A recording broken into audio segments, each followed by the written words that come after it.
Olá pessoal, sou Fernando Carvalho, trabalho na excelência operacional aqui da Dynasty. Hoje nós vamos conversar com o nosso convidado especial, que é o Iago Baldi, jogador profissional de Valorant. Vamos falar um pouquinho de esportes, criptomoedas no Jeanscast de hoje. Iago, pode se apresentar, fique à vontade. Boa tarde aí, galerinha da Cripto. Bom, meu nome é Iago Baldi, eu sou jogador profissional de Valorant, meu nickname é Delevini. Atualmente eu tô atuando aí pela InGame, né, que nossa grande patrocinadora é a Dynasty. E, cara, vamos bater um papo aí, vamos ver. Bacana, Delevini. Vou te chamar de Del, né, porque como a gente tá... Del pros íntimos, só. ele pode. Não, bacana. Del, seguinte, me conta um pouquinho aí do que você entende sobre essa conexão de cripto com esportes, né? O que você enxerga nos próximos anos da cripto dentro do esportes? Cara, engraçado porque era uma visão que não fazia sentido pra mim, mais por eu ser leigo no assunto. E agora que eu entrei num time que é patrocinado por cripto, virou um negócio novo pra mim, assim. É uma nova visão que eu tô tendo sobre o que pode ser, né? A cripto dentro do jogo ainda não faz nenhuma diferença assim. A gente está começando a entender o mundo cripto, principalmente eu estou começando a entender, agora que eu literalmente tenho um patrocinador sobre isso comigo.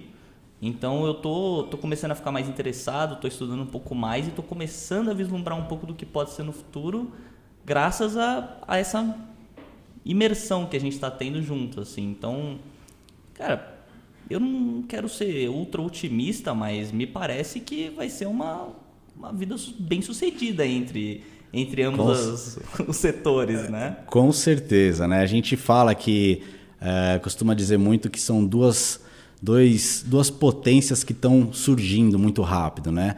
Tanto o esportes, questão de visibilidade, né? Questão de adoção, principalmente na pandemia, a gente viu muito o crescimento por conta do pessoal ter ficado muito em casa.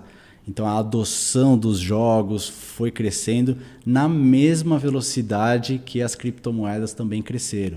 Foi um ano, vamos colocar 2020, 2021, ano que a gente teve a maior alta de adoção de criptomoedas e ao mesmo tempo maior audiência no esportes.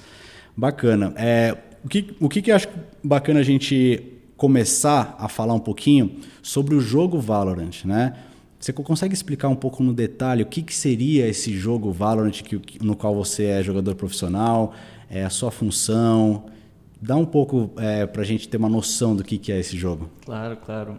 Valorant é um FPS da Riot. FPS é First Person Shooter, né? É um jogo de tiro, basicamente, em primeira pessoa.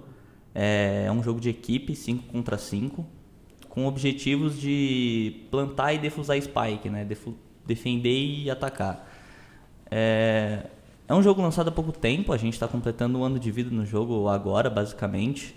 E, cara, pros leigos, assim, pra galera um pouco mais de idade aí que frequentava as lan house, eu costumo descrever o Valorant como CS de fadinha, né?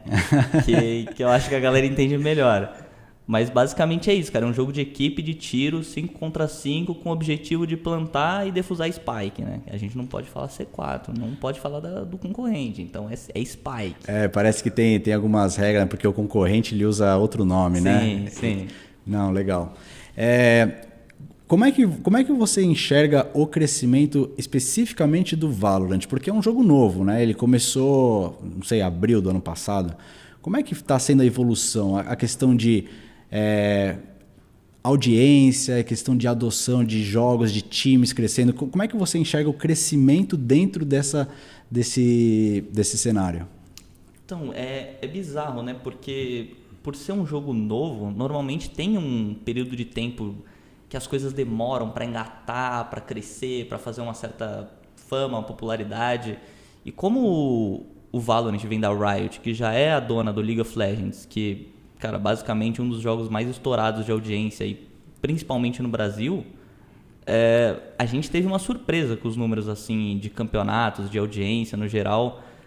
Foi um negócio muito espontâneo, que a gente já está com números assim assustadores até pro tempo de jogo que tem. Normalmente você precisa do quê? De uns 3, 4 anos de maturação de um jogo para criar uma player base, para criar uma galera que está interessada em assistir um competitivo, em consumir conteúdo daquele jogo. E, pô, estamos aí pegando 40, 50 mil cabeças numa final hoje em dia, tá? E, pô, crescendo, assim. Eles mostram lá as estatísticas de cada confronto, quantas visualizações teve. Os números estão abertos, assim. Então, cara, tem 3 tipos de plataformas diferentes para você consumir o conteúdo. Então, se uma não te agrada, você tem mais 2 opções. E eu só vejo, assim, otimistamente que vai crescer mais e mais. Porque, cara, já está sendo um dos jogos mais jogados. Bacana. Né? Tipo, você vê aí as tabelas hoje em dia. Tipo, é um jogo que não para de crescer a quantidade de jogadores novos.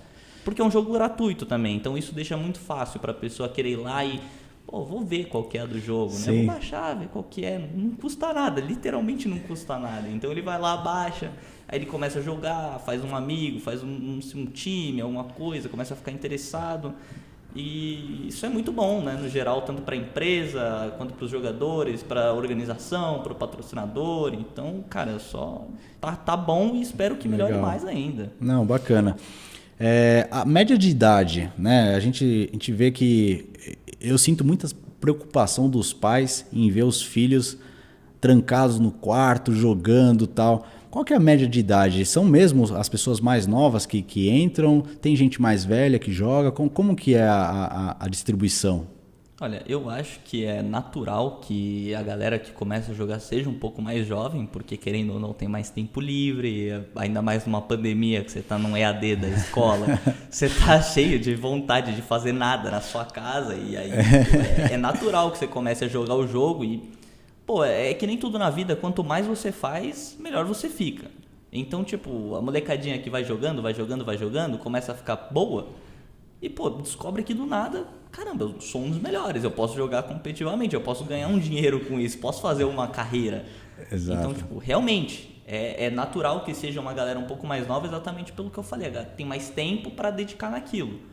Mas, pô, eu mesmo já tô nos meus 23 anos, já tive companheiros de time com 24, 25 anos, sei de uma galera aí que já tá com 28 e, pô, tem muita experiência, entendeu? Então, assim, o fato de você ser mais novo não necessariamente te faz melhor, assim. Claro que você tá com a mecânica apurada porque você é um jovenzinho cheio do reflexo. O reflexo tá em dia. Exatamente, tá com a cabeça limpinha, mas, pô, querendo ou não é um esporte. Então, que nem as coisas da vida, a experiência conta muito. Então, quanto mais você viveu dentro daquele meio, mais coisas você já sabe como lidar, você tem uma mentalidade um pouco melhor, as coisas te afetam diferente. Então, eu acho que é natural ter gente mais nova, mas eu acho que não influencia tanto. Se você conseguir ter o reflexo bonzinho ali do braço ainda, tá tudo bem, assim. Tipo.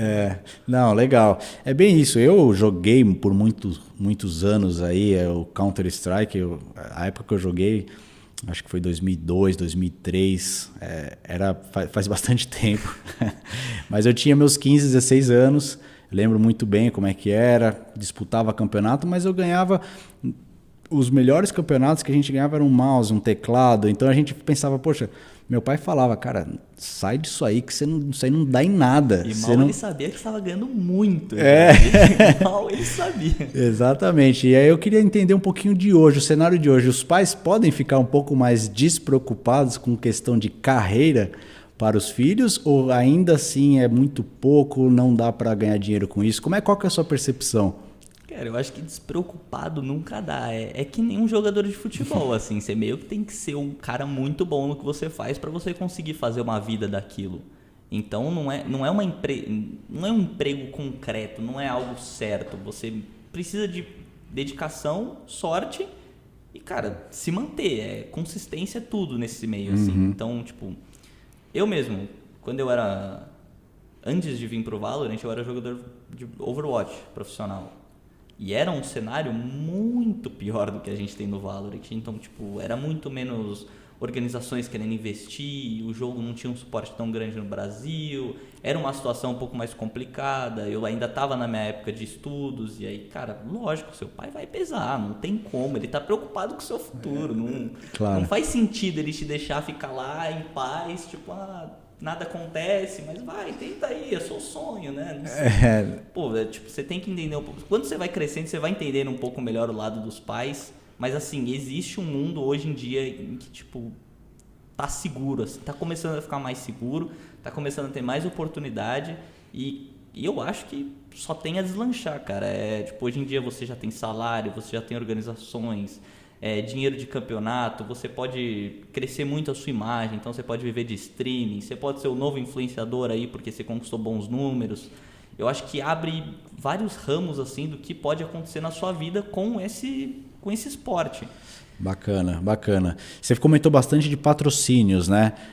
A gente percebe que antigamente eram só aqueles patrocinadores específicos de game, né? Então, se é um cara lá que tá com aquele mouse dele que ele quer vender, ele vai patrocinar o time porque se o pessoal joga, eles vão querer vender aquele mouse.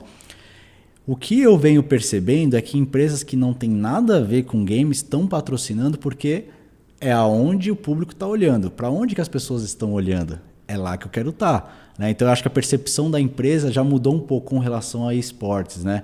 Você vê marcas de carro patrocinando times, você vê energético patrocinando times. Então, dentre outras, né? Além, claro, dos equipamentos eletrônicos. Agora falando especificamente do seu time, a InGame, que tem a patrocinadora que é a Dynasty, né? Como que você está enxergando essa interação, né? Então a Dynasty entrou, uma empresa criptomoeda com laço com referência no mercado imobiliário. Como que você está enxergando essa parceria, né? Patrocínio? E como é que funciona as bonificações? Você pode contar um pouquinho para a gente como que é essa relação? Claro. Estava até pensando aqui que você estava falando sobre... Pô, antigamente os patrocínios normalmente eram todos relacionados a periféricos gamers ou coisas do tipo. É muito parecido com futebol, né? Antigamente futebol, o quê? Você tinha patrocínio da Nike, da Adidas, que é, pô, camisa de futebol, chuteira, coisas relacionadas ao esporte, né? Hoje em dia a gente não tem mais essa limitação de estar no mesmo, tem que ser tudo igualzinho. Não precisa, porque, cara, tipo, hoje em dia é um número de visualização tão grande, é um marketing tão orgânico, tão natural, que você não necessariamente precisa só vender para esse público. Esse público aqui, ele é um consumidor normal, ele tem a vontade de consumir diversas coisas na vida dele. Ele não precisa só do mouse, ele não precisa só da chuteira. Então a Dynasty entrando, cara, abriu um negócio novo assim na minha mente que eu não tinha noção ainda. Eles, tipo, como você mesmo perguntou, a gente tem um salário normal, a gente tem um valor que é pago em reais, normal, recebe pelo banco, padrão, e a gente tem um DIN, que a gente recebe como parte do salário. E, pô, é louco pensar nisso, né? Que hoje em dia, pô, eu recebo o meu salário em cripto, pô. E é fantástico, eu acho que isso aí tende muito mais a acontecer, principalmente agora que o mundo tá, pô, tentando entender novas maneiras de... né, fazer dinheiro, de transacionar valor. Exato, é tipo muito doido pensar isso. Eu fico mais e mais curioso a respeito. Então eu vou buscar mais a respeito sobre cripto. Eu tento entender mais como funciona, porque agora faz parte da minha vida. É um jeito novo para mim de receber um dinheiro, de ver o mercado. Então... Isso que você comentou muito bacana, porque o pessoal, eles ficam sabendo da cripto normalmente por conta de alguma febre, por causa das notícias que se espalham. Nossa, cripto está crescendo, meu, que bacana, tal, eu vou colocar um dinheiro lá, vou entender. Agora, você está pegando a outra ponta. Por exemplo, você não se interessava tanto por esse mercado, mas como um patrocinador está fazendo uma bonificação na moeda, na criptomoeda, te levantou uma... Poxa, que interessante, né? Deixa eu entender um pouco mais desse mercado. Então, por uma via ou por outra, o pessoal está começando a entrar bastante nesse mercado de cripto, né? É interessante ver o seu depoimento, porque o meu veio ao contrário, né? Eu sempre estudei a cripto desde a época de 2015, 2016. O meu irmão, como é o fundador da Dynasty, ele sempre comentou comigo sobre cripto, falou: estuda um pouco isso aqui, dá uma olhada. E eu, curioso, do jeito que sou, já sempre... Já estava te dando umas diquinhas. Já estava me dando umas dicas ali preliminares, ali do subliminares ali do que seria a criptomoeda. e você me mostrou um outro lado. É bem bacana essa forma aí da gente encarar o mundo. E assim, sem fronteiras, né? Quando a gente vai falar de criptomoedas, a gente entende que não tem fronteiras. Hoje mesmo eu estava fazendo uma transação lá, eu simplesmente peguei da minha carteira aqui do Brasil, levei para uma carteira que eu tenho em Moscou, transferi de volta do Banco do Brasil aqui no Brasil, joguei para lá, trouxe para uma carteira que tem vínculo com os meus bancos daqui e fiz o saque. Então é uma movimentação que é bem interessante e eu imagino que o pessoal da comunidade dos jogos vão pegar isso muito rápido, né? Pô, foi algo muito natural no meu caso. Tipo, como eu não tinha interesse prévio nisso e meio que acabou caindo no meu colo devido a eu já ser um jogador e acontecer da gente ter um patrocinador de cripto, foi algo muito natural, muito orgânico, que eu meio que comecei a entender mais exatamente porque virou parte da minha vida, assim. E eu sei, tipo, agora que, poxa, tem o nível de crescimento é o que você falou, tipo, a gente tá andando lado a lado ali, esportes, cripto, e tipo, só vai subindo, tipo, não tem...